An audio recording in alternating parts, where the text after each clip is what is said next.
female talk show host right out of Detroit, Miss Beverly D. Are you there, Miss Bev? Are you there, Miss Bev? Okay, she's called in, but I don't hear her yet. And I'm wondering, as they would say, if everything is kosher, everything is on the ball. Beverly D., can you hear me? Okay, if she cannot get in, Wallace, bring them other headphones just in case that's the case. Okay, tonight we're going to continue. She can get in. I think she can get in. I got everything going for her right here. All I got is this two-piece headset, but I'm using the microphone. Beverly D., are you there? And let's turn this up. And, yep. I'm on target. There should be no reason why she can't hear me. Let's switch these up and see if this is what's blocking her out. But it shouldn't. Yeah. Bev, are you there? Yes, I am. All right. Were you there? Did you just come in, or did you hear me earlier? No, I just came in. I was talking, and then I just connected us. All right. Don't scare me like that. We were changing headsets, thinking that it was a problem. Are you on your phone or your headset? I'm on the headset, but I'm using the phone.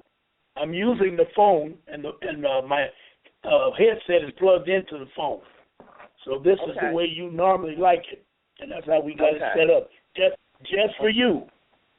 Thank you. Yeah. I appreciate that. We want to be able to hear all this information. I understand. Now, last night we had a real live show, Bev, and I mentioned to you that we were going to do a part 2, but it's not going to. It'll be a part 2, but we're going to extend it right on into what I was trying to reach last night: security interest. Okay. Security interest. Okay. Now, this program we're doing tonight and last night, believe it or not, is based around debt. I didn't really get a chance to tie it in by dealing with hypothecation last night. I didn't really get a chance to lay it on the line and get into hypothecation. But hypothecation and security interests are two trick policies and programs. They're trick policies and programs that the corporations use to sidestep legal affairs. In other words, if they do a process and you don't catch it, then it's legal. Because if you don't exercise your laws or your rights, you don't have any. That makes sense, right, Beth?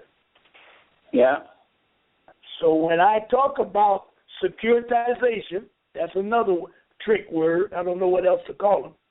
Securitization is a trick word. Security interest is a huge trick word.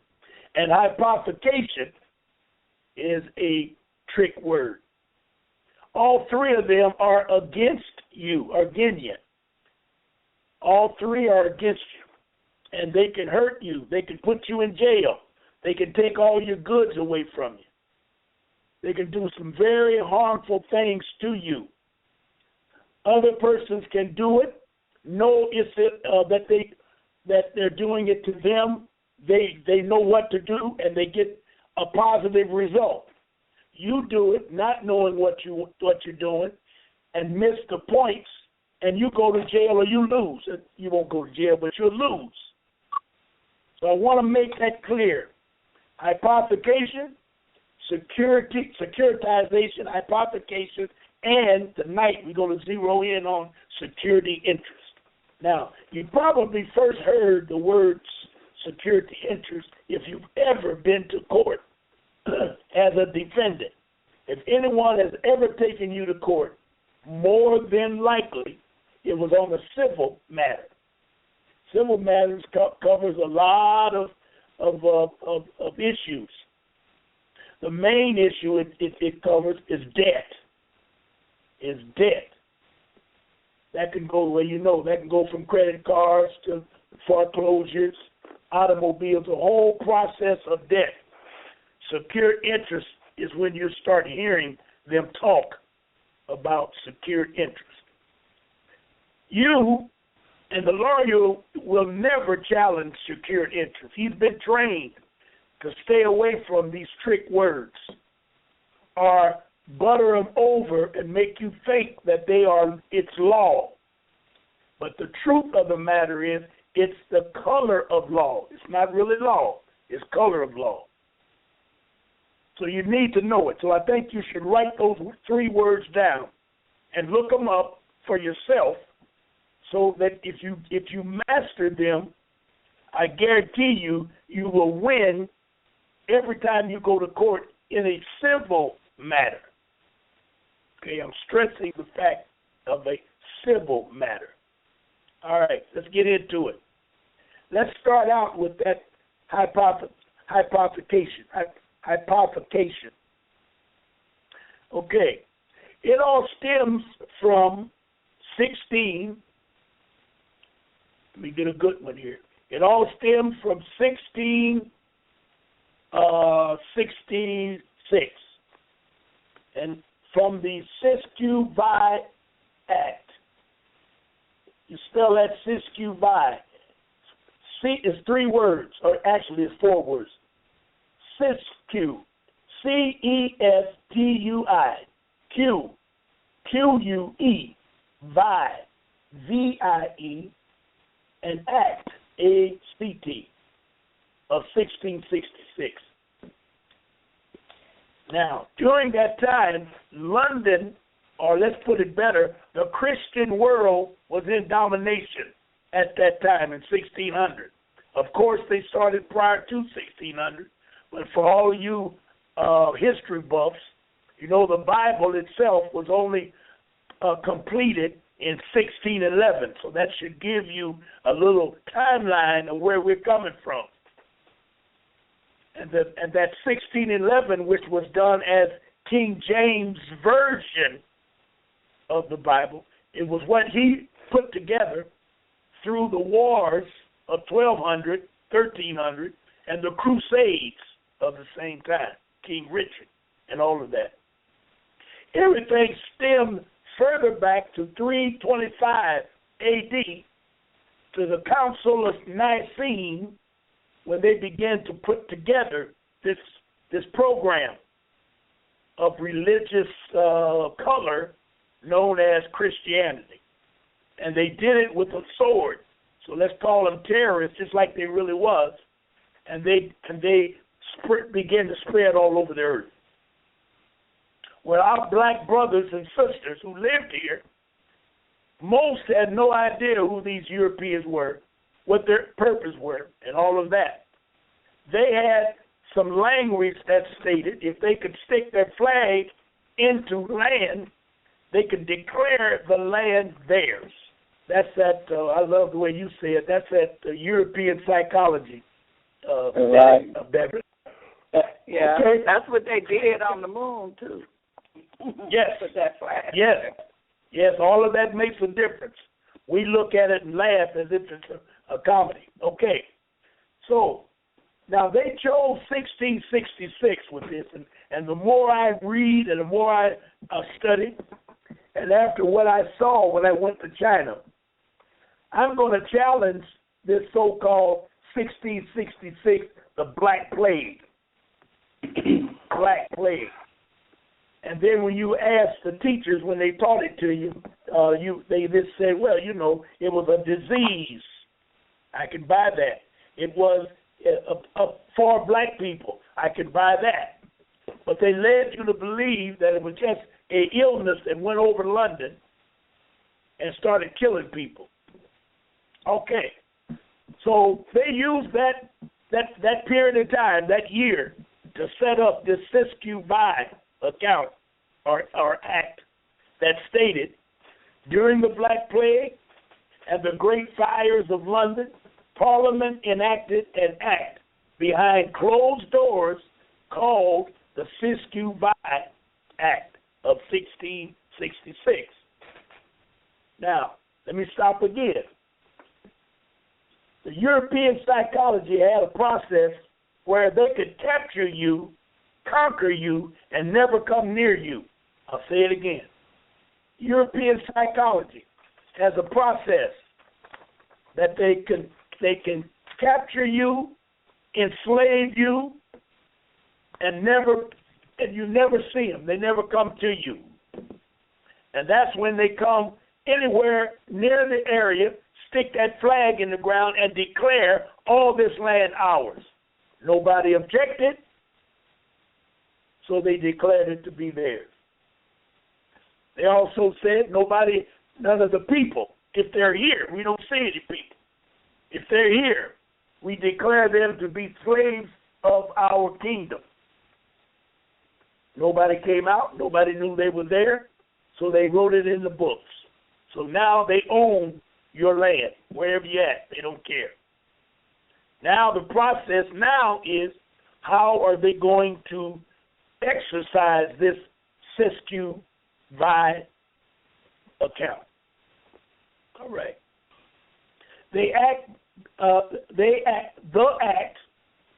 Cestui Act being debated was to subrogate the rights of men and women, meaning all men and all women were declared dead, lost at sea / beyond the sea. Back then, operating an admiralty law, the law of the sea, so they were lost at sea, meaning that you were dead. Now, all of you today out there, if I call you a slave, you're going to tell me you're not a slave, you might get hostile and beat me up, something like that.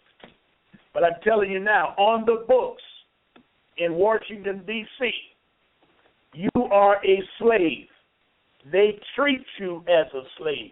They give you what a slave deserves, whatever they desire to give you. You don't have any rights. You have privileges and benefits. You're going to have to take a good hold to that. If you step out of line, the police will come after you. And the laws that they set up are nothing more than corporate laws, because the corporations, which is owned by the Pope, the Queen, and the President of the United States, dictate policies that will keep you in line. So you can call yourself free if you want to, but you're going to be a slave, and as soon as you step out of line, they're coming to get you. We were taught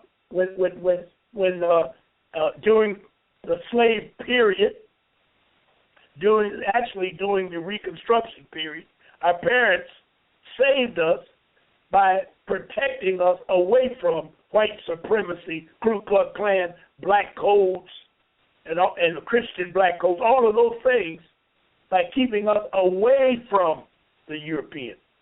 They never taught us what it really was, and maybe they didn't know. That doesn't matter. But they protected us.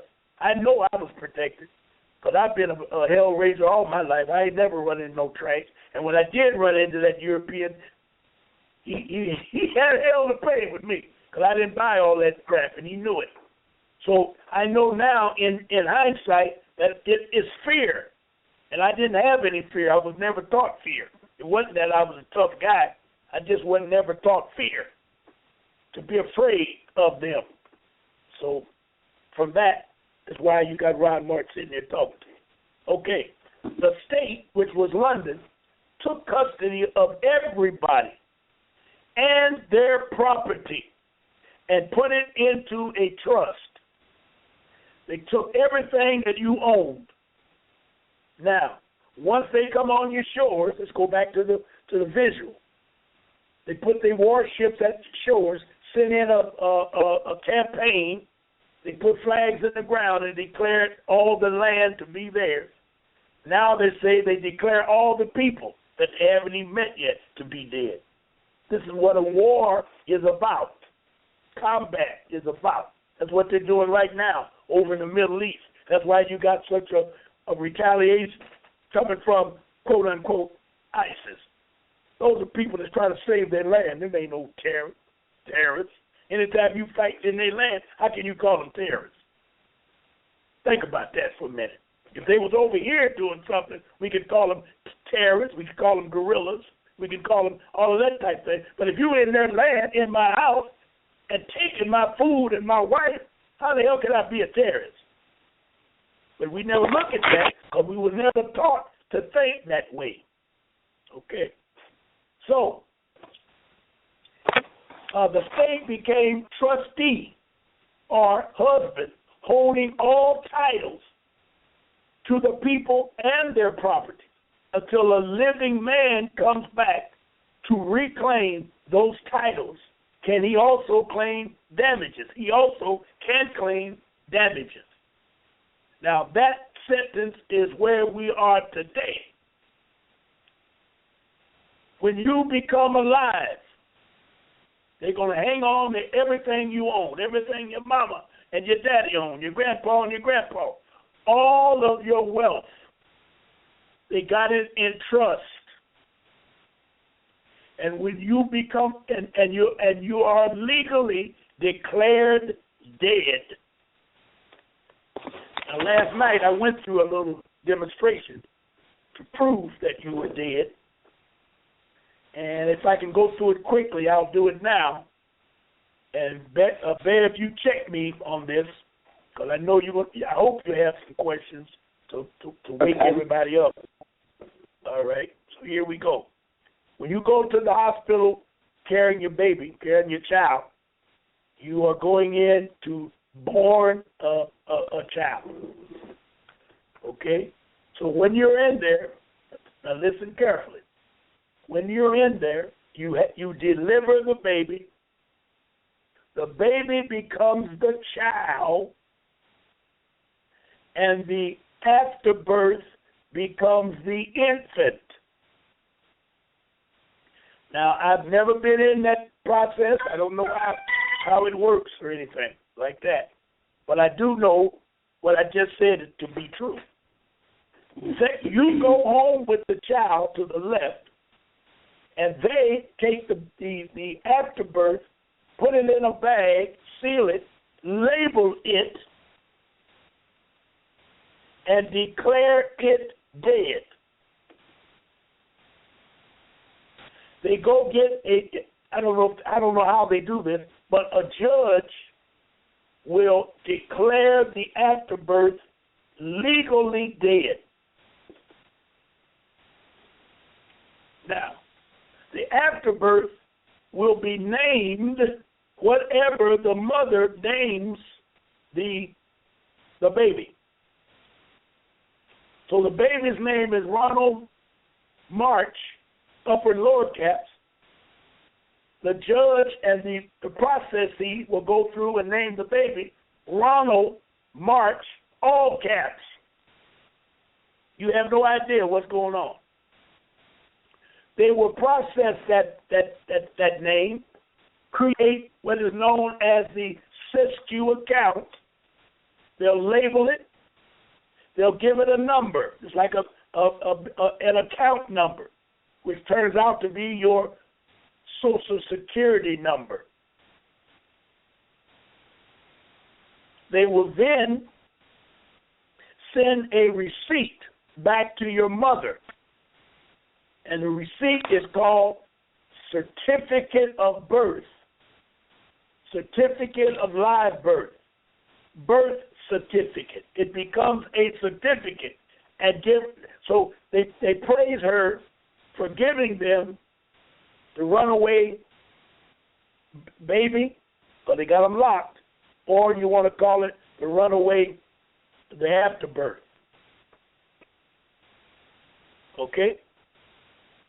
Now, speed forward, the afterbirth from 1 to 7 is a period where if nobody comes to claim the afterbirth, then the afterbirth, along with the decision of the judge to be dead, it becomes legally dead. Legally. From 7 to 18 is the minority period, so-called minority period of all children. That comes from the United Nations. Any child that's 0 to 18 is declared a minority. That comes from United States, United Nations, and all the countries that belong to United Nations. So that lets you know that they're all in on this malarkey known as the Cestui Que Vie account. United States is the one chosen to show the other countries how it works or how it can work. We'll get into that later. That came in 1933 when they came up with the New Deal. When capital letters are used anywhere in a name, this always refers to a legal entity, a fiction, a company, or corporation. No exceptions. No exceptions. John Doe. Doe is the last name. It's all caps. It can be, John can be all small letters. It doesn't matter. That last name is in all caps. John Doe is a fictitious entity. Now, to lay that on you, I'm going to give you another word that you're going to write down and you can look up at a later date. And that word is called, give me a second here. There it is. That word is called in legus. Two words. ENSLEGIS. In legus. And here's the definition. Let me make it a little bigger here so I can see it. Being an old senior, you know how it is. ACKC nothing. We'll bring it on in there. Hold up. There we go. All right. Here's the definition.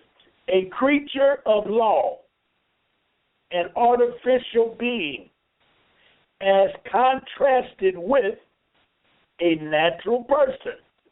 I like that word, contrasted with. Y'all dig it? It's got to be, in order to be in legus, it's got to be contrasted with a natural person. So they're telling you that the child is a natural person and the afterbirth is the straw man, but since they named it the same, it becomes, or that package becomes in legus. Y'all can look that up for yourself. This is applied to corporations considered as deriving their existence entirely from law. Entirely from law.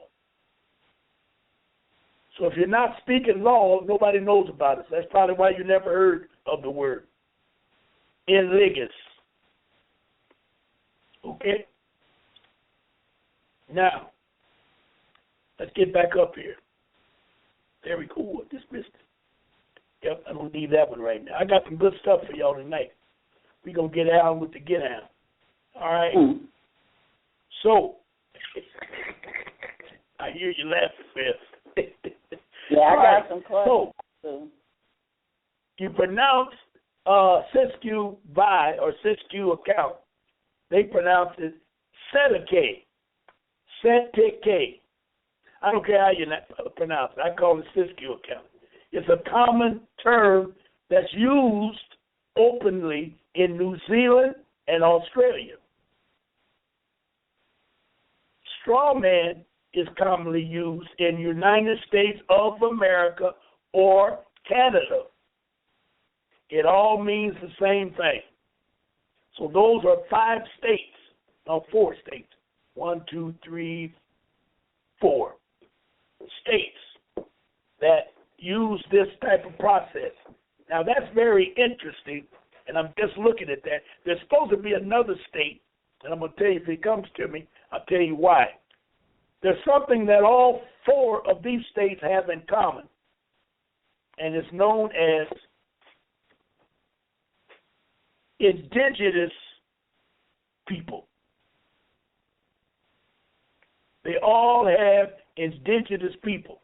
These are states that have been invaded by the European, every one of them, and they are holding indigenous people in bondage.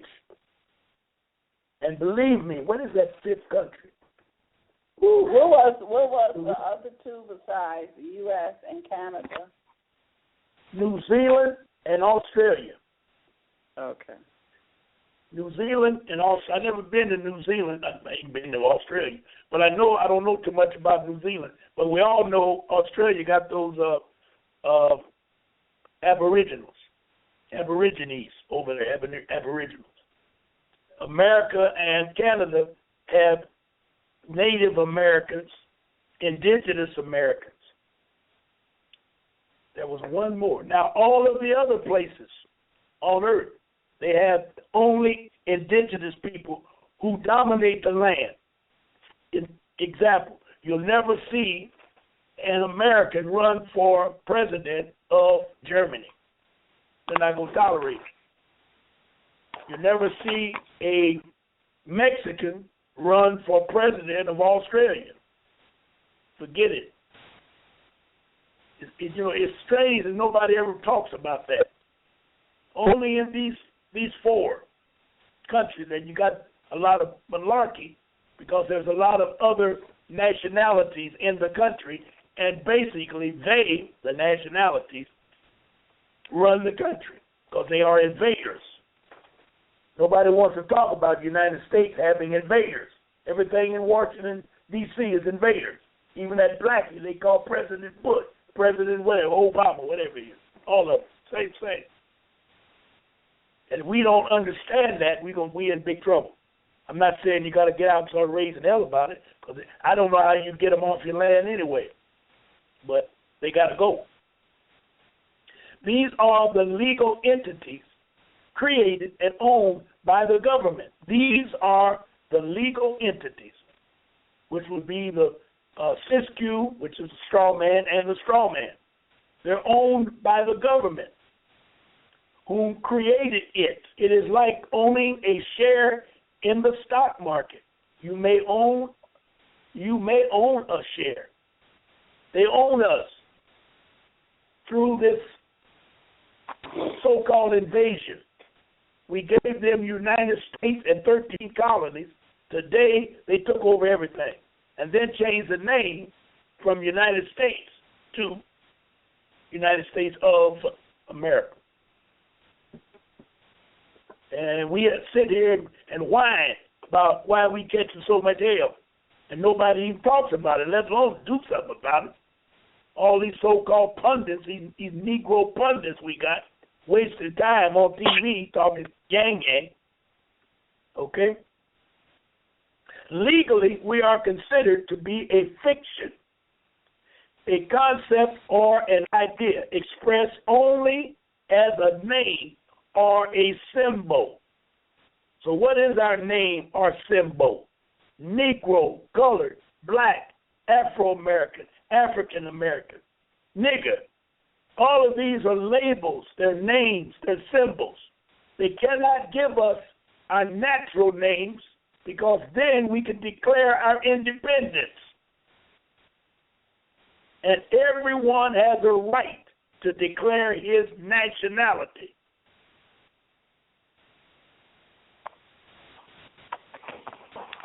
Now, the legal person has no consciousness. The legal person has no consciousness. It is a juristic person. That legal person, which is the legus, they don't have a conscience. He is a juristic person. He's only the one that they use. I don't know how to express, give a definition of juristic. I can see it, Because whatever they do and say to that afterbirth, quote unquote, you know what I'm talking about, then you move because you don't know any better. I know what they call that. They call that a surety. The afterbirth has a surety, which is a natural person, as long as the natural person is ignorant of it. And you know we got a whole lot of ignorant people, because when you tell them or ask them why is their license in all capital letters, they look at you like you crazy. So you know I ain't never thought about it. That type of thing. You can't even visualize what kind of world they could be living in that's never noticed. That their driver's license and all the mail that comes to their houses in all capital letters. What kind of world can that be for that person? And then we expect them to organize, or we expect them to join a movement. Their minds ain't into that. If they can't figure out, well, y'all know what I'm talking about. All right. Okay, a name word written on a piece of paper. That's all it is. That legus is all it is. This traces back to 1666 in London. It is the independent city. Let me get that out of there.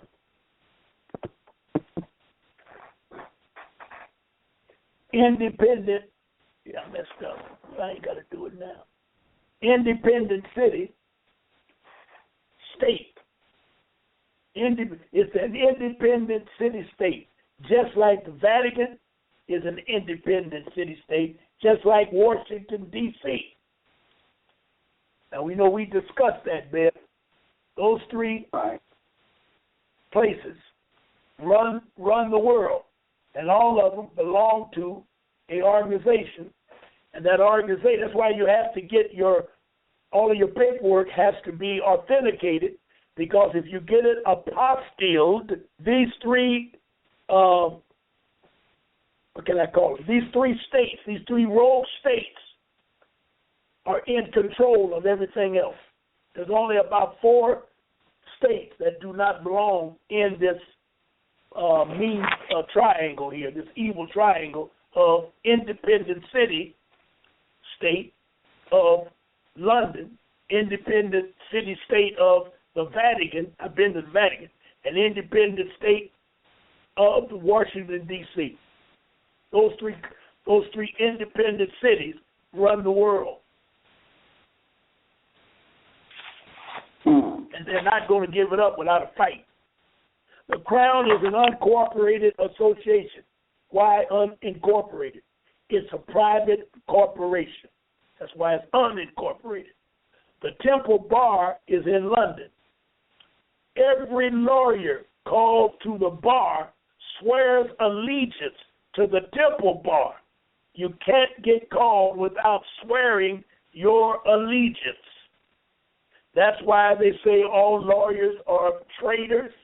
They should be shot at sundown, because they worship or they give homage to an entity that's not the United States. Y'all got that? Now, I'm getting all of this from this article is called, you can look it up the way I did, Cestui Que Vie Act of 1666. You can go through it yourself. All right? Now, our only way out of this is to reclaim your dead entity. You got to reclaim that straw man. Go back to that delivery room. Start there. That the Crown created, London created that. Become the executor, and then collapse the so-called Cestui Que Vie Trust, and forgive yourself all your debts, and then remove yourself from admiralty law that holds you in custody. I'm going to highlight this entire paragraph. So if anybody calls and asks me for it, they'll know. And I'm going to put it in bold print, and I'm going to turn it red. So when you call and ask for this, I'm going to lay it on you. All right? That's how you got to do it. Now, we've discussed that several times. You do it. with your birth certificate. That's why we talk about the birth certificate. When you authenticate your birth certificate, when you go through process phase 1, I like to call it phase 1. Birth certificate, state, birth certificate, federal, both authenticated, affidavit of ownership, DBA, a new name, and then you're ready for your trust. 98 trust, to keep them out of that, keep them away from you. That's what it's all about. When London burned, the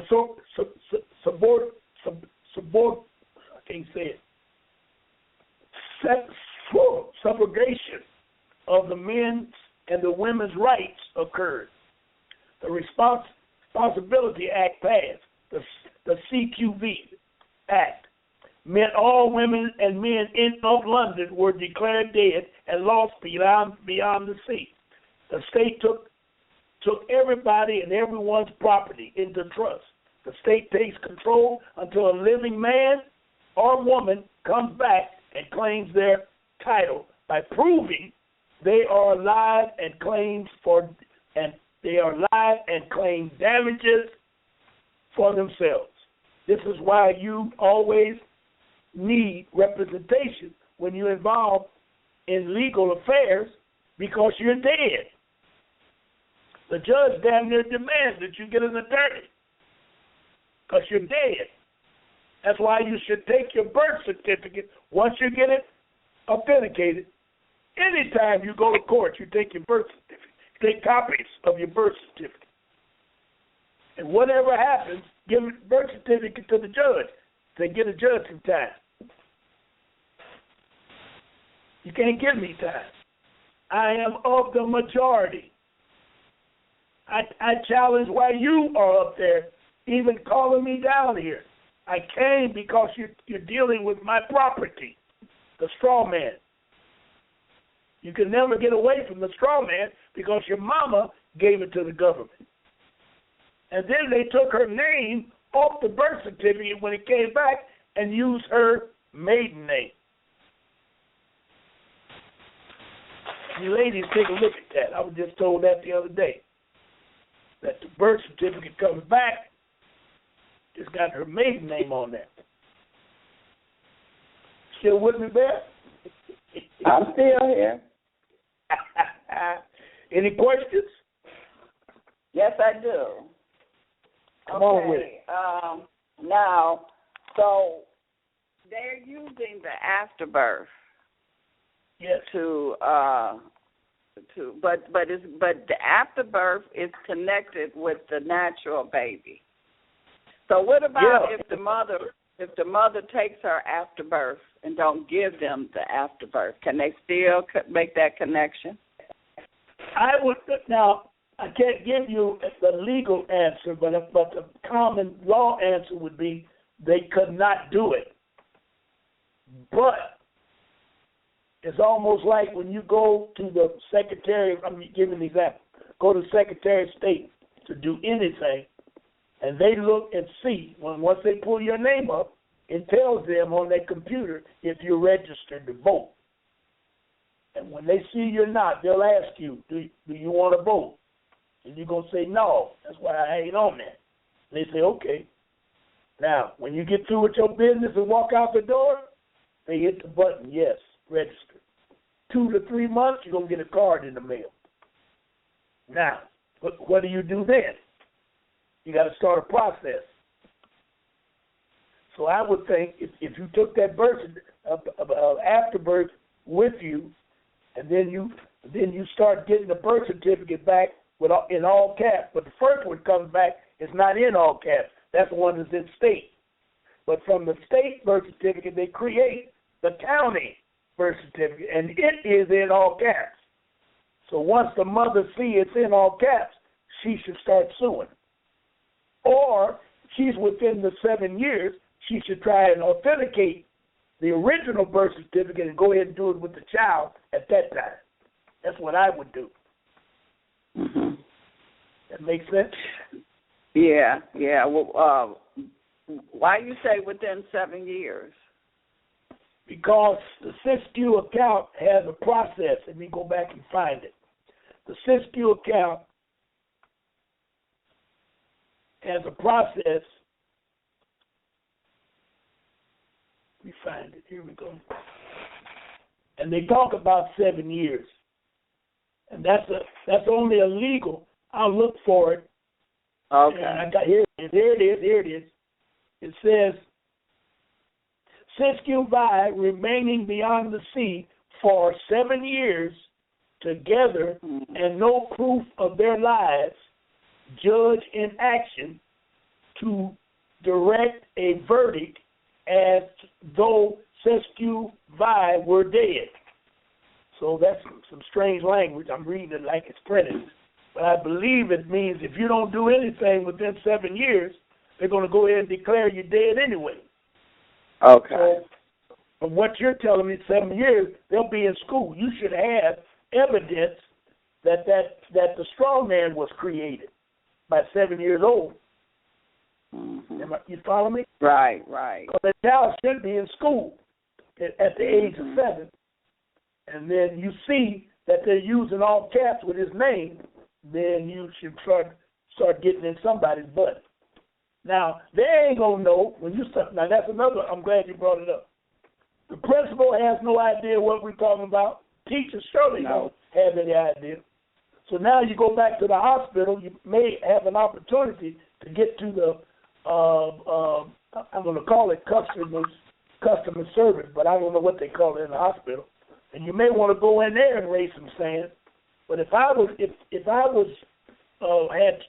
that decision to make, I would just take that birth certificate and authenticate it just like everybody else, and it's over with. Now he becomes an adult, but he comes a majority because I just read through probate that up to 16, you got to be 16 before you can declare yourself an adult, which means a majority. So I would go with let me just stop and say I would go with authentication. Authenticate that birth certificate, and that would shut down everything. Okay. Now, do both the placenta, the afterbirth, and the natural baby, do both of them have that same Social Security number? Yes. Don't forget now the placenta. I'm glad you said I couldn't think of that word. The placenta is only a legal entity in law and on paper. So once they give it to let's say they give it to the placenta. Right. But since the placenta's got the same name as yours, then you're going to take it too. And I think, come to think about it, that Social Security number goes to the placenta. Because that's what they put on the Cestui account when they created it in New York at 55 Water Street at the Commerce Building. Once they label it, it gives it that an account number, and the account number and the Social Security card is all in all caps, and all of that belongs to the placenta. Yes. And you, not knowing it, when they ask you for your birth certificate, you not knowing, your Social Security number, you're going to give them that number. Because you don't know any better. You don't know what's happening. Because, see, God didn't give you a number, that 3666 and all of that. None of that was done to you when you were born. You were a free baby when you were laying there in the hospital before they started this mess. And you were given from your Creator everything you needed to become a good baby, a good person. It's the system that turns you into trash. But I'm looking at this, and when you said that this is done to the indigenous people. And so I have a guy that comes on, and his name is Eddie Harris, and he breaks everything down in numbers. And so it's ironic that they did this in the year of 1666 because 666 represents the melanin that's in our body. So that's us. We got the 6 neutrons, 6 protons, and 6 electrons. And then when you add all of those numbers up to 1666, you get a 9, and a 9 represents birth of a baby. So all of this is geared towards us. Okay. Well, you heard me today when I started. I told you that in 1666 they labeled it Black Plague. I will question that. Yes, you're right on. You're right on. Yeah. I would question that. Because when I was in China and saw that mound, and they told me that mound was buried the first, that was the emperor of the first dynasty of China. And it goes back to 1500 to 2500 years before Christ. And I said, dang, he had to be black because the mounds came from the Ouachita Nation. Mm-hmm. That's some heavy stuff. It's really heavy. I'm telling you. Yeah, I'm telling you. And when I talked to that monk, because he followed me, I told you, he was asking questions.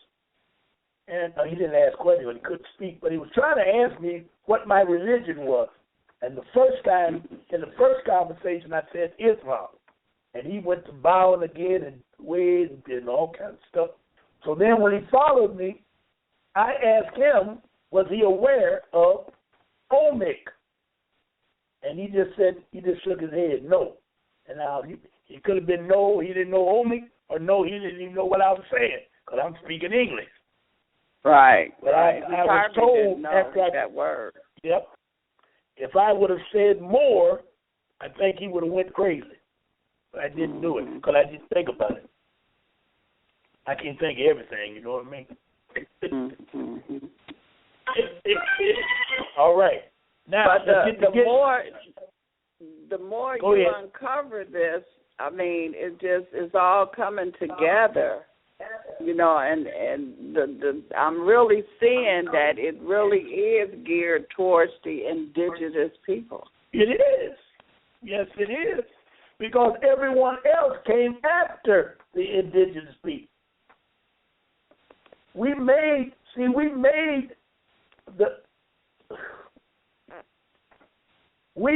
the first persons that were not black.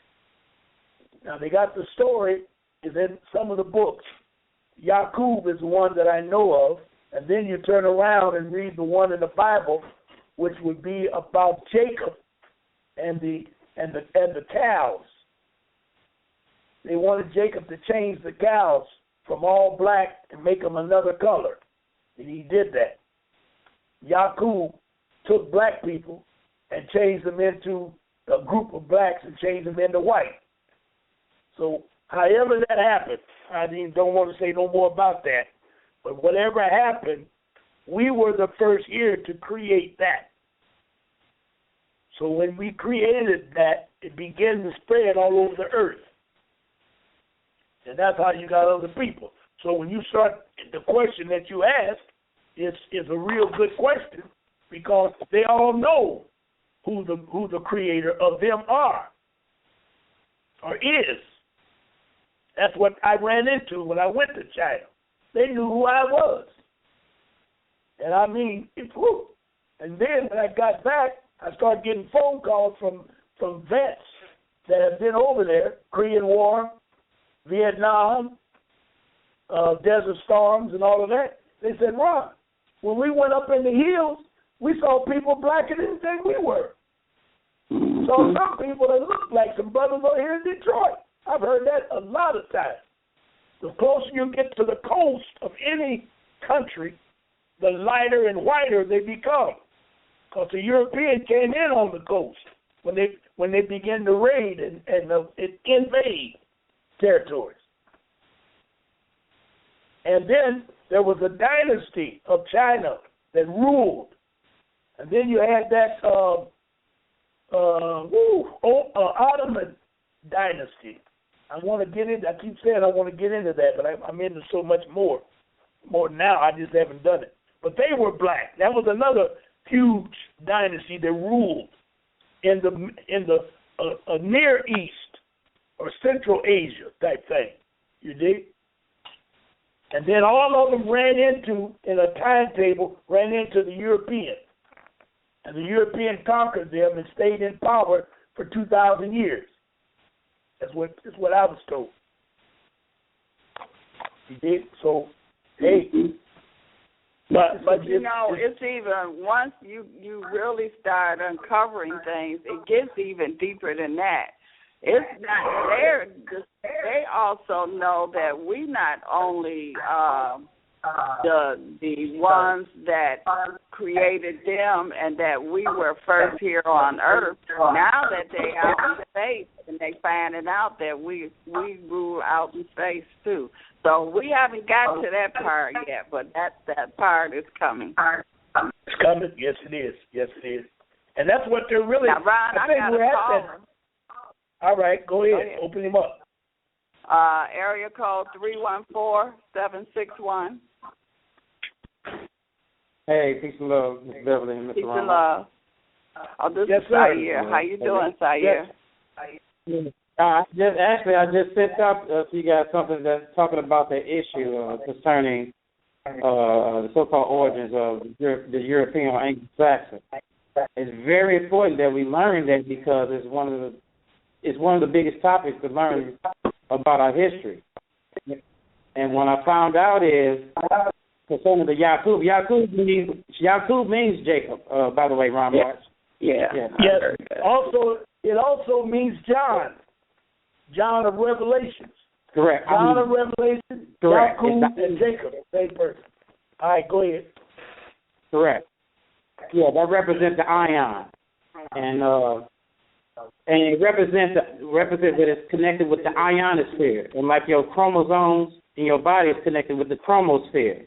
Mm-hmm. So in that, the Yaqub experiment, it was based on the 22 strands that what they call in the Bible is the Tower of Babel. It represented the 22 strands that came from us that created the 22 other different humanoid type species, the derivatives of the original melanin-rich man and woman. You see, and this is a template in the death chambers of the archives of our truest ancient history that they keep under the in libraries and of the Vaticans and all that. And they are using or claim to own the template. That's what this is all about. There's a 22-strand template that there's other, I don't want to throw the show out, but I'm just saying so we can start looking to that because that's still connected with all our paperwork and all that type of stuff. That's why they use certain dates to do certain delegations like that, like 1666. Right. Yep. I got you. All right. You got to do the ritual at the right time for it to work. Yep. They know that and took it away from us. Thank you. All right. Appreciate it. All right, thanks. Thank you. All right. He's right on, Bev. As long as they can keep us out of the stride of our Creator, they can control us, or they make us weak. Let's put it that way. They make us weak. Because if we could get on the path, the real path to righteousness, man, we would be walking water, we could be doing all kind of things, But due to the fact that's what that Jesus consciousness was talking about. It's like I can do all this, you can do it too once you understand who you are and tap in. Yes. Elijah Muhammad said, the more you search who you are, the less you'll see of your enemies, the Europeans and any enemy. I won't say European. Any enemy. The more you search who you are, the enemy will stay away from you. And that means the enemy in the street, all this trash and all that mess, same thing. Okay? Now, I'm trying to flip, Bev, And since we got a good foundation, I got one more paragraph that'll put us right where we want to be, and then I'm going to go into our debt. Because, let me read this paragraph. The only way out of this madness we're in is to reclaim your dead entity, quote unquote straw man, that the crown created, they created, become the executor, and then collapse the so-called Cestui Que Vie trust,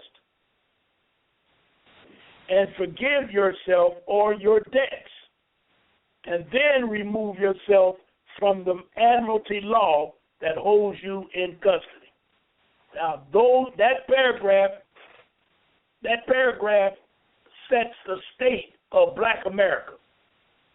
You need to read that again, Ron. The only way out of this, and I'm putting it in my own words, let me try to stay with what's written. The only way out is to reclaim your dead entity. You got to reclaim your dead entity. You got to reclaim, like you said, go back and get that afterbirth of that placenta. Is that how you pronounce it? Mm-hmm. Placenta. Right. Go back and get that placenta, because they created it. They are making millions off of your placenta, millions, because if by the time you reach 18, everybody visualize it, your placenta has been flipping monies for the Crown, the Vatican, and Washington, D.C. You don't have a damn thing when you reach 18 because they took it at birth. So you are poor, and the placenta is worth at least 85 million to 95 million credit points. I was told once they took that placenta and set up the process, they put $1 million on it. Every year on the birth date, they put another $1 million. So with that 18 million coming forward now, think about it, they invested it. They invested it. So by the time you get to 18, they say it's worth at least 85 to 95 million.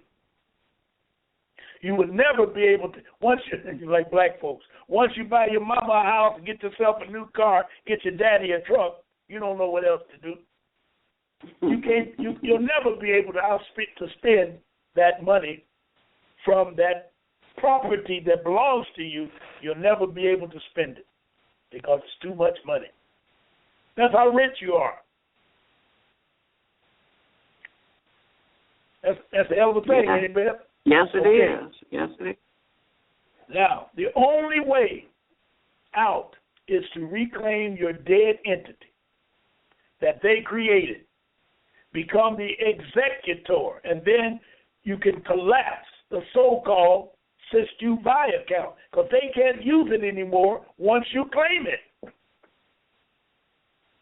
And then forgive yourself for being such an idiot and forgive all of your debts. Because all of the debts. Now, remove yourself from the admiralty law. When you go to court, you don't have to go because it's admiralty law that holds you in custody. Once you declare yourself of the majority, the judge has no more jurisdiction over you. Because now you can call the judge by his first name. Harry, get your ass off the bench, take that robe off, and go on home. This case is over with. You're a man as he's a man. You only call him sir, your honor, and all that garbage because you are a slave. Yes, sir. No, sir. Hell with that. No. Yeah. Go fly a kite. I'm telling you. Now, I had a hell of a point. That persona, let's go back to straw man. That straw man has created debt, but when we got to the year 1933, they created, without any rebuttal, think about this, y'all. Y'all sitting back looking at Obama, and I've said it, and other people have said it, he may take another stretch, another 4 years. First thing come out of your mouth. Hey, they can't do that. Shut up. You don't know what you're talking about. Roosevelt did it. They don't even tell you how he did it. He was in there for 12 years, and they had to kill him to get him out. He died in office. Now, they'll tell you any damn thing. You don't know how he died. They put a hit on him because they couldn't get him out of there. He could stay as long as he wanted to under an executive order that came from the Labor Code. Lincoln was the first one who did it, and they killed him.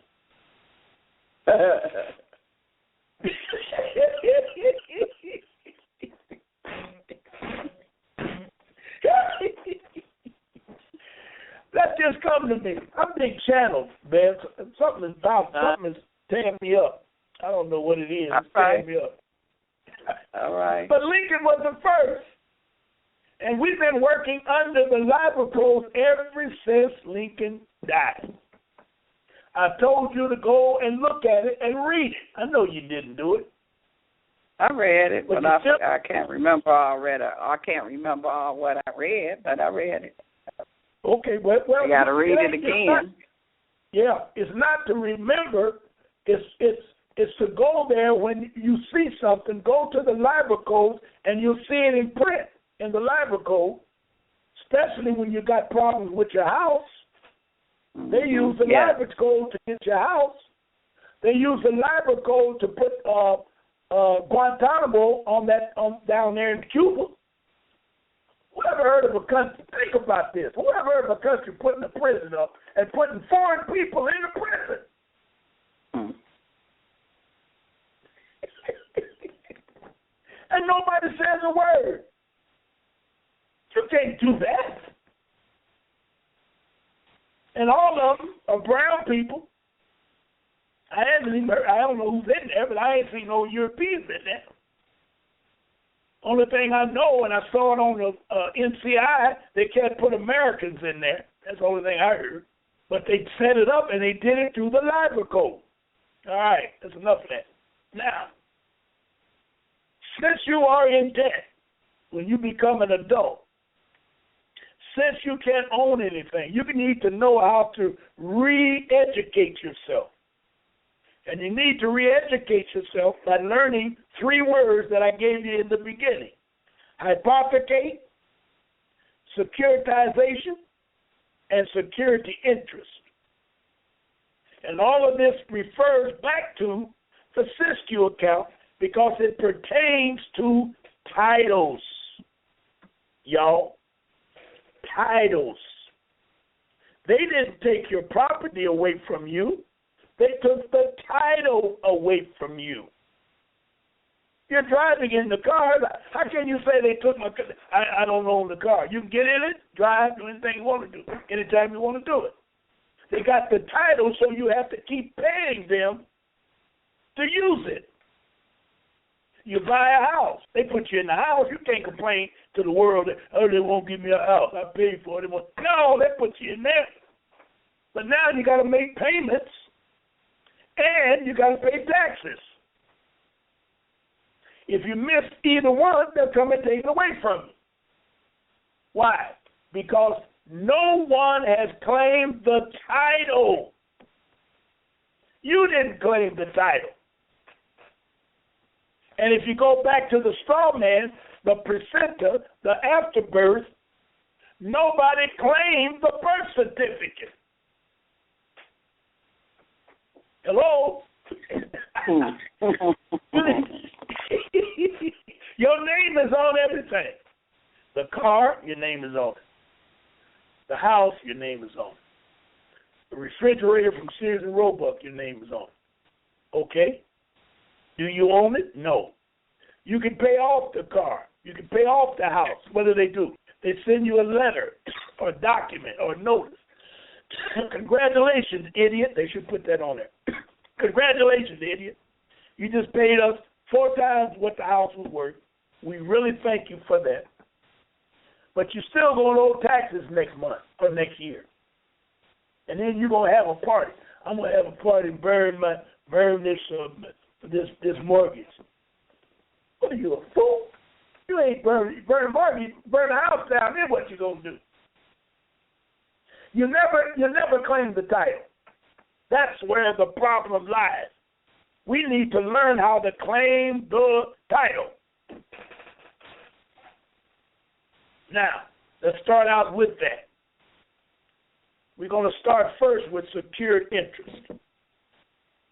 Now, with secured interest, give me a second. Let me clean out some of this stuff. We may not go back to it. Let's clean it out. Secured party loan. Okay. That ain't the one I want. Hold on. Okay, we here. Say what? You still there? Yep.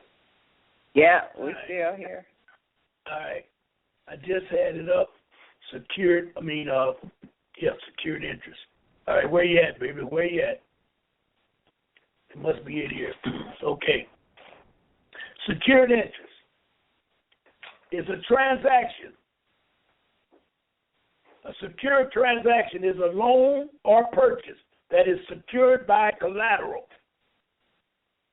It involves a borrower or buyer, which will be you, technically known as the debtor. Now, notice they use that terminology. Technically known as. That's a lie. You're not a debtor. Well, I guess you are, because you don't know any better. But we'll talk about secured party in a minute. So you're the debtor. You went and purchased it. And a lender or seller, technically known as a creditor, there's got to be a reason why they keep using these adjective phrases, technically known as a creditor, and more specifically known as secured party. I'm going to stop. If you perfect your birth certificate and clean up that garbage that we talked about, which was the placenta, the child, and the infant, and the birth certificate, the social security number, and the legus name, if you can understand all of that and get it perfected, you automatically becomes the child at birth and known as the secured party. That's where you want to be, the secured party. Did you get that, Ben? Yes. And if you don't do that, you can forget it. Because they did everything legal to get you into the debtor's position. And you're going to have to go back and unwind it and unravel it and then put it back together, and then you'll become a secured party. Common secured transaction includes a bank loaning business money to the business so they can buy an inventory, or a company selling company equipment on credit. In these transactions, the business is the debtor, the bank or the selling company is the creditor, and most likely the inventory or equipment will be at least part of the collateral. The collateral. What is collateral? Something that's going to be held in check or in control until you pay off. Messages received from 314-761-0440. You are at least going to be, let me get this, yep. You're at least going to be, the collateral is going to be held legally until you pay it off. But the collateral is going to be held by the secured party. So if you know what you're doing, you can eliminate the collateral if you have the title to the collateral. So let's think about our house or your home. Now you can substitute anything you want, car, refrigerator, big TV, it don't matter. As long as you get it on credit, they're going to try and use it as collateral in order to give you the product. Under Article 9 of the UCC, which covers secured transactions, in order for a creditor to become a secured party, that is, a party with a legal right to take possession of collateral in the event the debtor failure to pay, the creditor must take special steps. These steps are known as attachment of a security interest. Now we get into the nitty-gritty. Since you never claimed your birth certificate, they took it as collateral to keep your butt in line, and they attached it and took it and hid it. Now, what's in that birth certificate that makes it so real is a ink signature. Your mama signed something. You've never seen what she signed. So, they got it. When you go to court, once the judge realizes you're an idiot, I'm telling you like it is, he's going to say, you can't fight. Did you pay Mr. Marks? Are you in the house? Yes. Okay, that's good. Have you made any payments? Yes, that's good. But Judge, I didn't make no more because they don't have a contract. I don't want to hear that. They have secured interests. They don't need a contract. What? None of you out there have a contract on your house. None of you have a contract on that car you've been making. Anytime you make payments on any purchase, I guarantee you don't have a contract. Ain't no contract. You didn't sign a contract. Why don't somebody call up and call me a liar? I got a caller. Let me see what they got to say. Area code 313-6420. Do you have a question or comment? Caller, area code 313-6420. Do you have a comment? Question. I hear you breathing out there. You still got to breathe. Yes. Right. Oh, no, yes. It's me. I made a mistake and pushed the button. It's Al, man. I made a mistake and pushed the button. I'm just listening. Al, I'm going to come out there and crack you on the head. Okay. I'm just talking to my brother. I was letting him out the door. I'm going to hang up and just keep on listening. All right. Okay. I got another call. My main man, Al. I got another caller. Area code 601-0961. You have a question or comment? Yes, hello. I have a comment. Yes. Hello? Can you hear me? Ma'am. Yes, ma'am, I can. It's like you just dropped off when that last statement that you made. I was waiting for you to finish it, and because I didn't get it. All right. Give me what you did get so I can get back what I was saying. I can't remember. The last comment you made when you said we didn't sign it. Wow. She breaking up too. Well, let me. Right, I can't hear. I can't hear her either. No, can you hear me breaking now? up too. Now we can hear you. Hello? She's clear. Yeah, we can hear you now. So say it again. The last comment that you made when you said that I didn't sign if I have a house, purchased a house or a car, I yes. did not sign a contract. Yes. And you said yes. that for a reason, but I didn't get it. All right. You want to stay on the line or you want to hang up and listen? I'll hang up and listen. You might have a follow-up because I can explain to you quickly why you didn't sign a contract. Okay. And that is because, yes, you didn't sign a contract because nobody else signed it. You don't have a contract.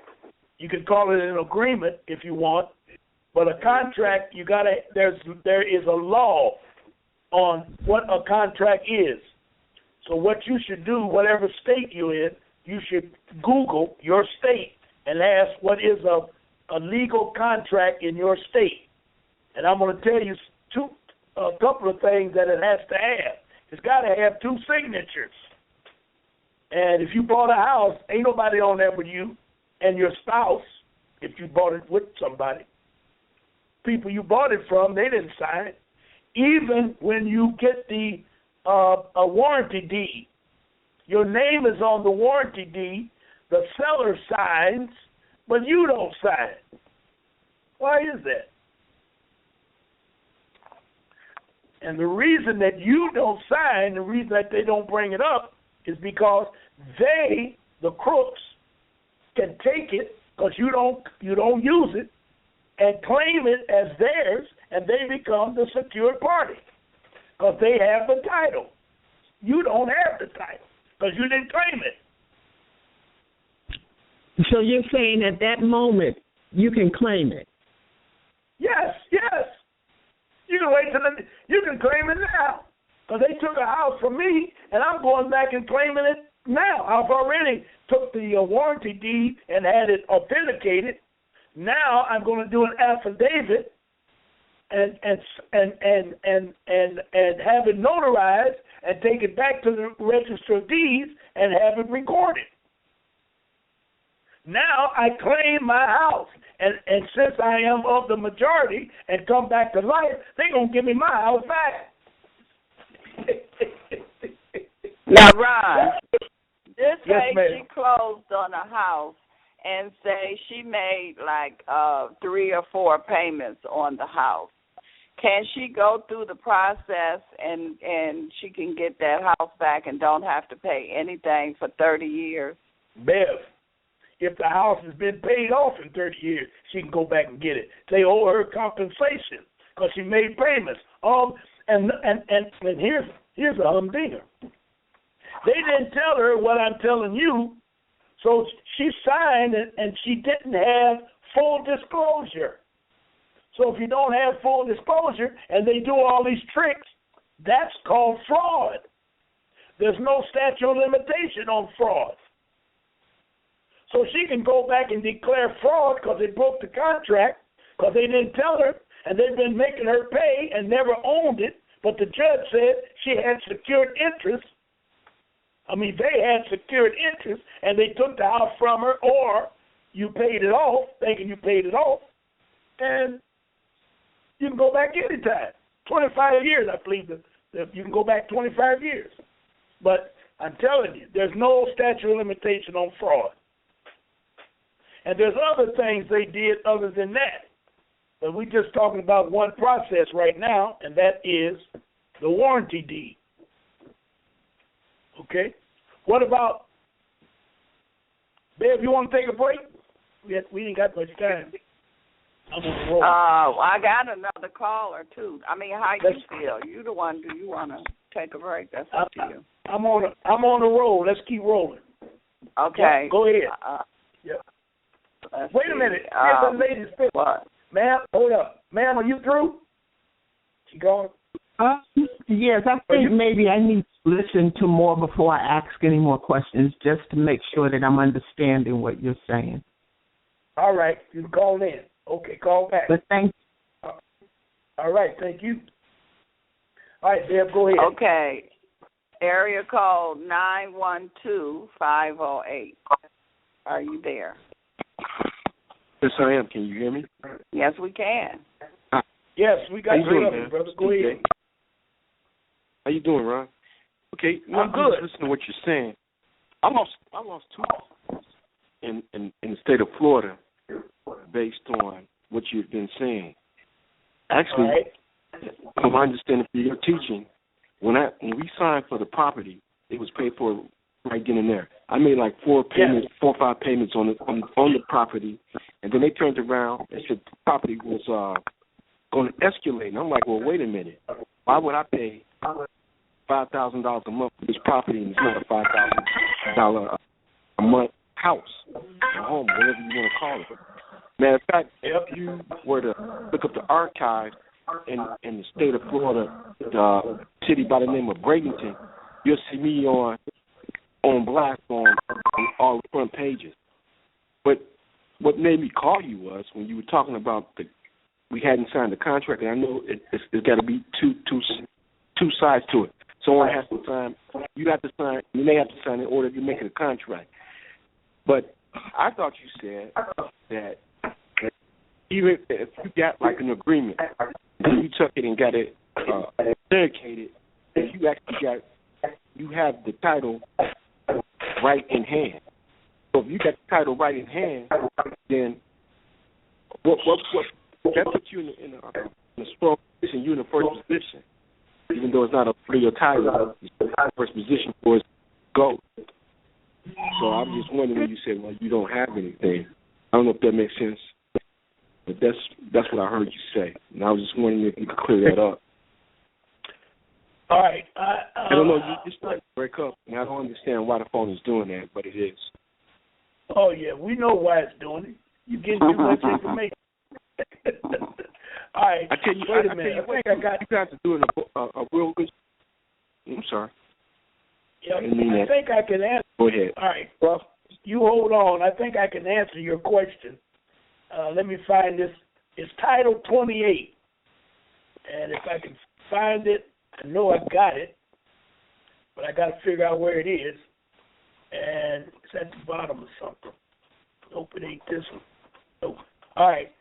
Title 28 will answer your question, and it talks about authentication. Let me take another shot. I'm trying to locate it. I got it. Okay. Here we go. Title 28. All right, now listen carefully. Title 28, Section 1733. It's called Government Records and Papers and Copies. It says B. We're talking about B. Properly authenticated copies are transactions of any books, records, papers, or documents of any department or agency of the United States shall be admitted in evidence equally with the original thereof. Did you get that, young man? Yeah, I got so that. if you get it authenticated, it becomes the original. Because they don't have a right to it anyway, because their name is not on it. When you get your a warranty deed, the persons that sell it, they're there, and the person who bought it, which would be me, I'm there. The seller will sign, and I can make it a complete contract when I sign. And by me signing it, it becomes authenticated. Wait a minute. When I sign it, I take complete control of the property because now I control the title. They can't come in because it's my house. I got the title. Now, when I authenticate it, it becomes the original thereof by their law. Now, not me. Their law says this. It's Title 28, UFC, subsection 1733. Okay? Okay. Yeah, right. I just want to say one other thing. You were talking about them putting flags down, staking the property. That made me smile because I remember when I lived in Bradenton, it was some property that I wanted. It was like 160 acres. I put a sign out on the property, and I claimed it. And the people went like crazy, but it was work. It worked. I just didn't have the complete knowledge of why it was working because, like, I'm originally from Illinois, Chicago, and there used to be these guys that were white guys named Gierzak. And whatever they wanted property, they would just put their sign on the property, and then they would sell it, even though it could be Ron Marshall owned this property, but their name is on the property, and then they would sell the property. Then they would fight with you in court. I was like, wow, how did they do that? Yep, well, hold it. They got laws. They got statutes. They're not laws. They got statutes that state if you don't do certain things with your property, and another person comes on it and stake it out and do something that cleans it up, let's say, and stays there for a period of time, they become the owners of the property. Now, those are statutes. Those are not laws. But if you know what I know, what I'm telling you, you can get them off of there by taking the title of the land. Now, they may know that, but they cannot create a title because the seller sold it to you, and they can't break that title. You dig it? So you'll always own it, but you got to know how to claim it. And most of the time, of these examples that you're giving me, I can see where they could get away with it, because I know a friend up here, he had property up here. He worked 20 or 30 years at the plants, got all his money, got his wife, everybody. He headed back down to his land, and come to find out, he had a whole lot of acres. Come to find out, way over on the other side, some people had moved in there and put a trailer on it, and they refused to leave.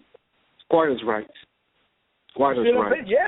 Yes. Yeah. And he had to pay a lawyer a whole lot of money. And if I'd have known then what I know now, I could have told him what he had to do, but I didn't know it.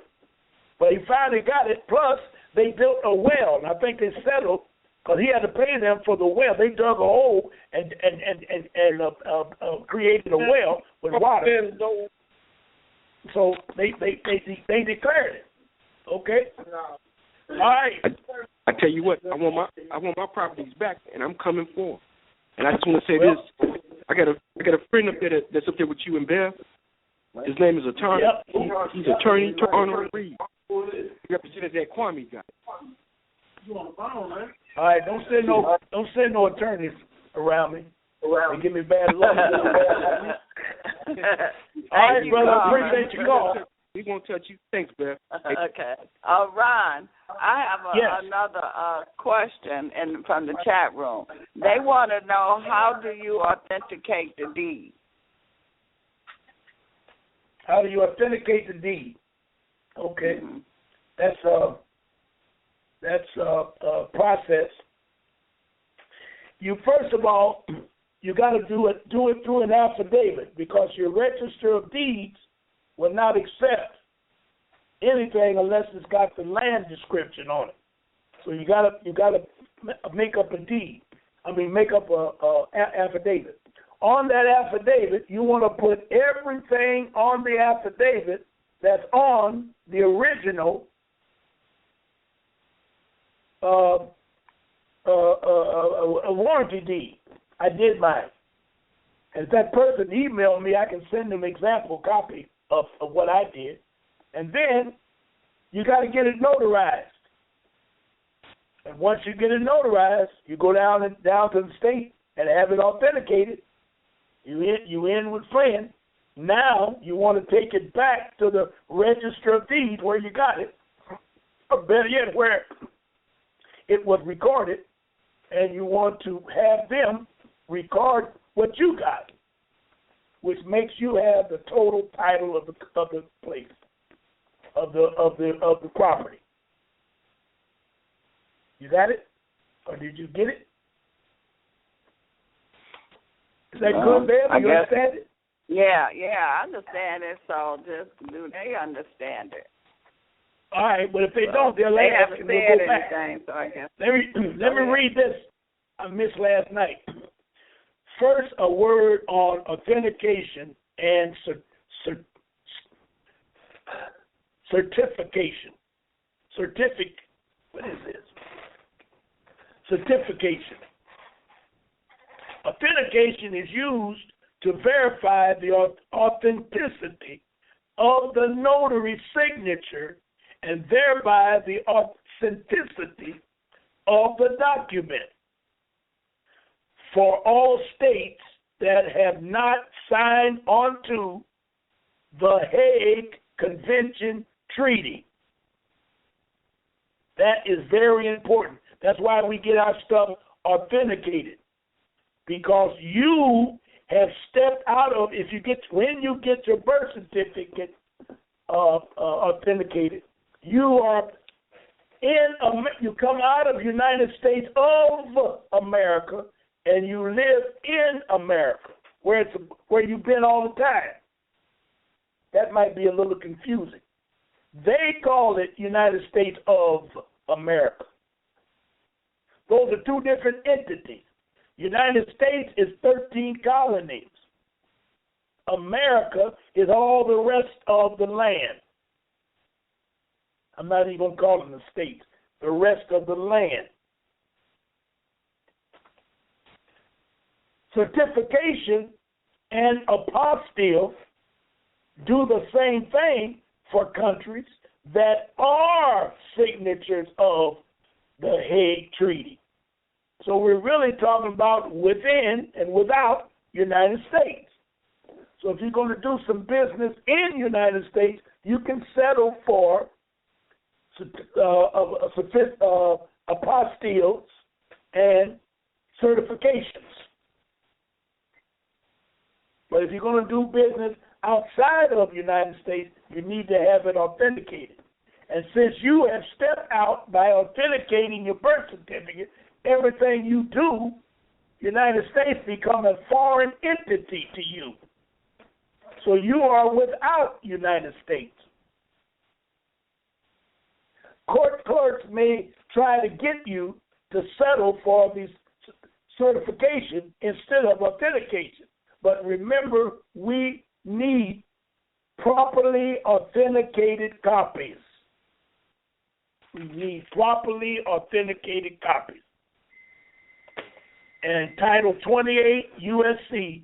gives you a right to properly authenticate copies. And don't let them tell you nothing different. I got a young man out of Mississippi. They kind of act like they don't want to do his paperwork. And I told him I don't know what else I can tell it. But I'm looking at the law right here. So she's violating the federal law. You get it? His state don't want to authenticate it, or Washington. They don't want to authenticate it. Yep. They apostilled it. But I think she don't know what she's doing. That's what I told him. Right. Right. But ain't no sense in getting upset. Try to talk to her boss. Try to talk whatever. All right? Now, I want to get back to where I was. And it looked like I got to find. There it is. I think. All right. All right, Bev. Here we go. Now, yes. All right. Attachment. What does it mean to attach? Now, remember, we got all of everything we buy or everything we get on through credit. We never get the title. You don't have the title to your car. You don't have a title. And then when they give you that green piece of paper, it's called a certificate of title, which means it's something that looks like the title. You need to get it. Don't even worry about it. Don't even ask for the real title, because they sold it. I'll tell you that right now. And that's how they create monies, by making a package out of all the automobiles. Just think about it. You buy all the new automobiles that are purchased in a week in the state of Michigan, let's say. No, in Wayne County, let's say. They got to go through the Secretary of State. She can package them all together, and the whole thing would probably be worth upwards of, I don't know what, 500 million. I'll just throw that number out there. I don't know how much it's worth. 500 million. So she can make a secured instrument out of that. It takes 9 months of her holding it to turn into a secured instrument. She can turn it into a secured instrument, meaning in 9 months, everybody's been making payments. Anybody that's going to drop out, or tear it up or whatever they do, they'll be dropping out. So by the time in 9 months, she's got a solid package of titles. Now, that package, she can sell it. And she'll sell it to, let's say she sells it to China, for example. And she sells it to China for a discount, $300 million. What difference does it make? It ain't hers anyway. It ain't the Secretary of State anyway. Now we know it's worth $500 million, but they're going to make a deal. Okay, they'll sell them for $300. Now they'll give it to them. They're selling it. China will give them $300 million, and then by that they can put it in their pocket or whatever they do with it. But now China wants they invested, so they want dividends on the $300 million. So as these people make payments, they peel off, I'll just use a number, 10% of it all goes to China as a dividend, which is a hell of an investment for China. Y'all get it? Y'all understand what I'm saying? That's what they do to houses. And houses are more people got a house than they do cars. Well, maybe not. But anyway, houses is something that everybody got, and they'll stay in a house. They love that 30 years. So they'll do the same thing with a house. They put them all together, make a big package out of it, and they call it a mortgage-backed security-backed mortgage. Security-backed mortgage. And then they'll sell it out there in the open market. Go through New York, Wall Street, they sell it. Now, as you make payments, everything is hunky-dory. You smiling, got a new house, you working every day, you're dumb as a doornail, so they don't care. Plus, you're a slave, and they're still getting taxed, and they're getting everything from you. They own everything. They did your car that way, they got your house that way. Now you get laid off. The economy of America starts dropping, and everybody gets laid off. Now, they can't make payments to China. China call them up, hey, how about a payment this month? Well, we're going to be putting it together. No, we need to get it. Back in 1980, when Cheney and Bush was in office, the economy was so bad, they could not make the payment. That's when that Amero came out, because China knows what we're doing over here. So China told them, we don't even want that money y'all got for payments. Because we look at it, it ain't working right. We want some new money. So that's when they came up with this Amero. And I believe, and I'm going to find that article, they gave them $800 million in interest payments. That was interest payment, just to keep them from dropping bombs on the United States. I want to find that article. That would be a good show. Maybe I'll do it for next Wednesday, Beth. I'll look for it. Remind me, Beth, and I'll bring it out. Cheney made the payment. Okay? So that's how the system works. And you don't own anything because they sell it. And they only sell it because they have secured interest in it. Why do they have secured interest? Because you never claimed it. You think you got a car, but you ain't got nothing until you claim it. And the only way to claim it is through authentication. Title 28, subsection 1733. Okay. The creditor, whoever it may be, a real creditor or a phony creditor, has a secured interest in the collateral in the house. Because at a closing, when they created the warranty deed, they already had it created because the seller sold it. Most of the transactions in a house, let me tell you all this, I know you don't know it. The whole process of selling a house is done when you fill out an application. Now, sometimes you don't even get to closing for maybe 30 days, 60 days, maybe 75, 80 days, 90 days. but you've already had your, what they call the application. Those crooks will tell you, well, you got to put 1,000 on it so we can hold the house. We don't want nobody else to slip in. I know you laughing, babe. You used to do that.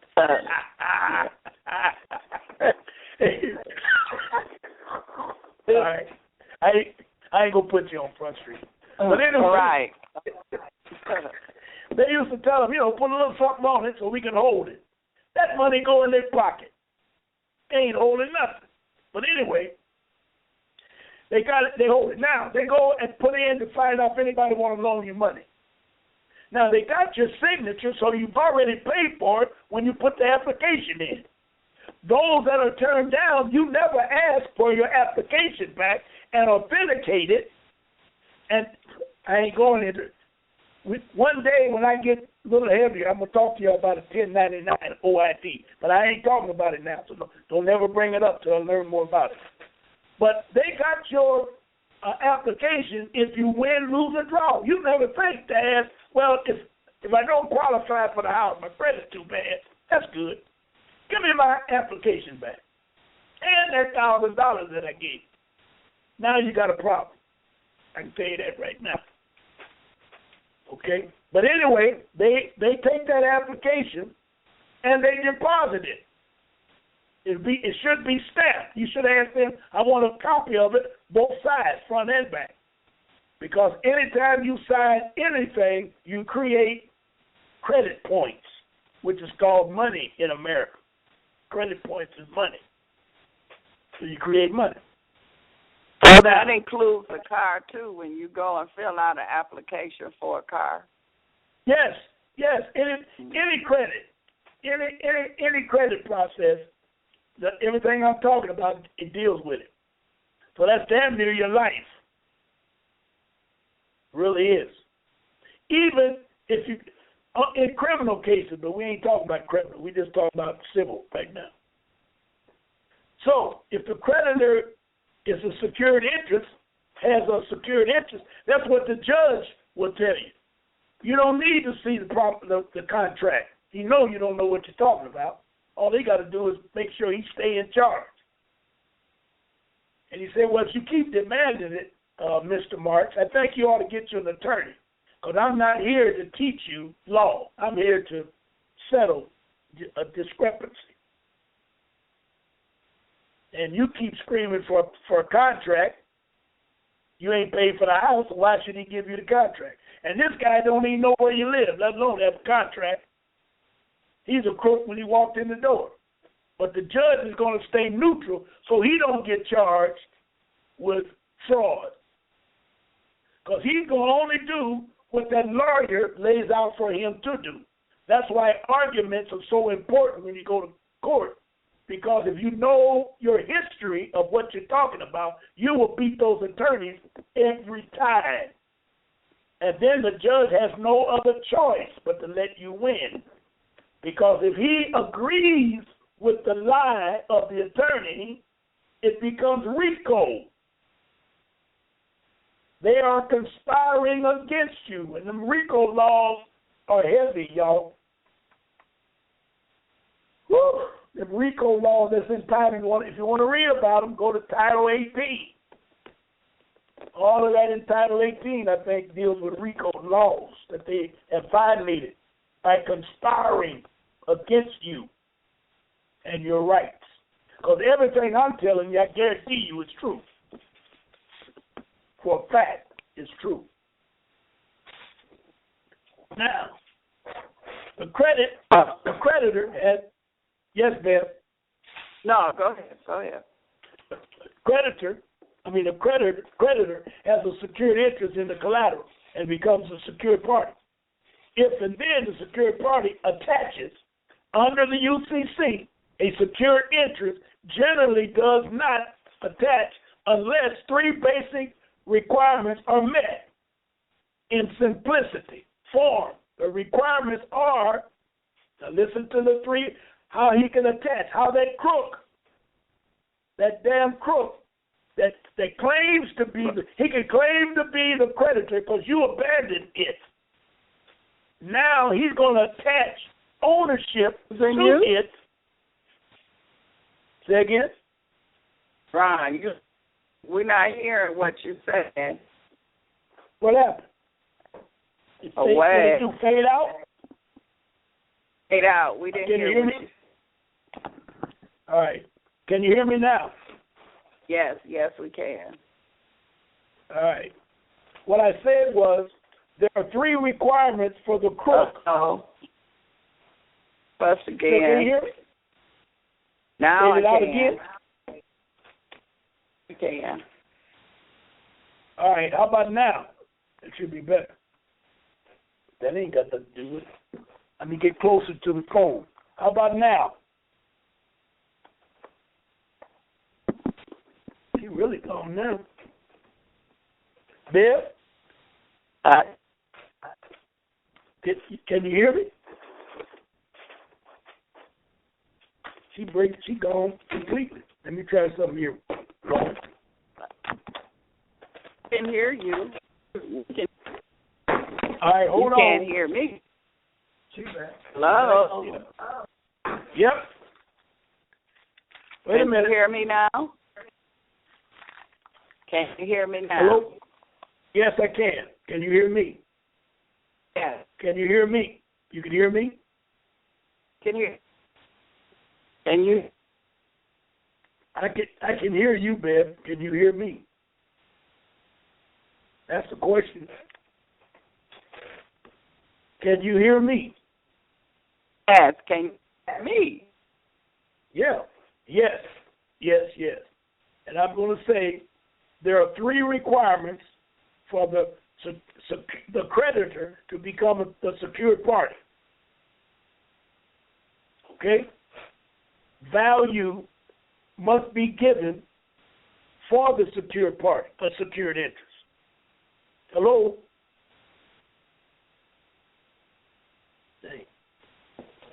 We hear you.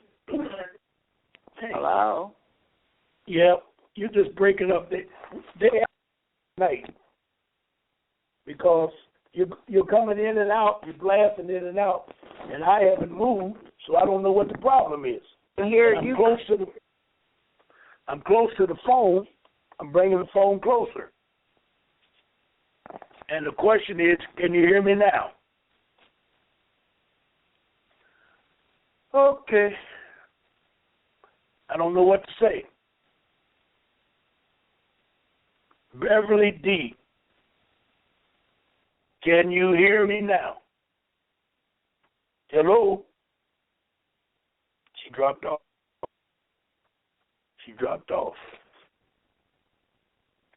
Oh, yep. I see you dropped off, Bev, so maybe you can call back while I go see if you hear anything on the, what's your name, other phone. It was coming out of the speaker. Other speaker? Well, I don't know what to say. Let me see if the music plays. How about that? I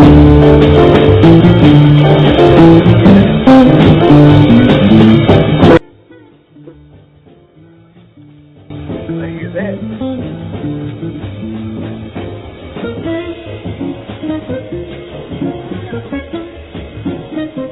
Okay, Beth. I see you back. Can you hear me now? Beverly D, can you hear me now? Nope. But you still should be on the phone. Beverly D, can you hear me now?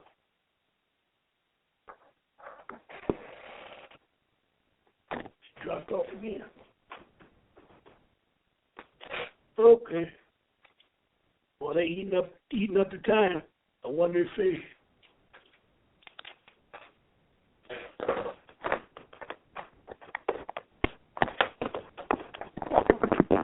I need to tell them. Beverly D. Testing. A 1 or a 2 or a 3 or a 4. A 1 and a 2. A 3 and a 4. Are you there, Beverly D? Are you there? Testing.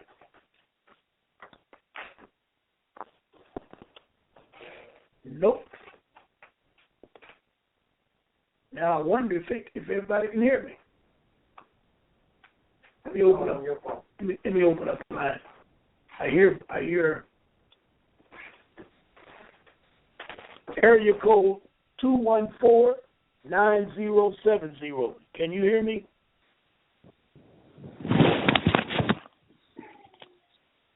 Area code 214-9070. Can you hear me? Yeah, I can hear you, man. You can hear me? Yeah, I can hear you loud and clear. All right. Well, I'm going to go ahead and keep talking. I don't know what happened to Beverly. But you guys need to hear these three conditions. You got to hear the three conditions that the creditor has to have in order to become the secured party. Number one, they must give you value, must be given for the secured interest. So they must give you something. Now, when you go into foreclosure, they don't give you it. You lose all the time. They never give you anything. So that's a violation that you can use that they violated. That destroyed the secured interest.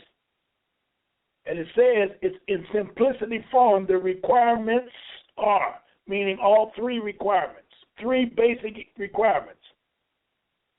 It says under the UCC, a secured interest generally does not cannot be attached unless three basic requirements are met. It didn't say some. It said three basic requirements. First one is value. You must be given value. So if you live in the house and they let you stay in the house, they will probably call that the first value. That's right. Yeah, there's your value because you're in the house. That's what the judge asked you. He asked you that question. Are you in the house? Yes. One's down the fight. The second one is the debtor has rights in the collateral or power to transfer the collateral to the secured party. So the judge will ask you, are you in the house? First he asks you, do you have a house? Yes. Are you in the house? Yes. That's two. The third one is the debtor authenticates a security interest agreement. The debtor authenticates a security agreement. I would think that authentication is given to the creditor because he cannot authenticate it because his name is not on it. So the secured interest is not there for any creditor. Let's briefly look at each of these requirements. Then it goes through each requirement and it explains it. The value, the debtor's rights in the value, the security agreement. That's the part that is the part of the authentication. For the purpose of attachment, the debtor must authenticate a security agreement. Now, that security agreement, yes, he does. That security agreement will be your mortgage because he will file the mortgage. You don't file it. He records it. So he does create, but it's a secured interest. It's not the title. Once you authenticate it, it knocks him out of the box. It knocks him out of the box. Now this is y'all need to write me, email me, and I'll send you a copy of this article. And then when we come back next time, we can possibly go over your questions because this is very important. Very important. Believe me, it's very important. And then you can knock him out of the box by authenticating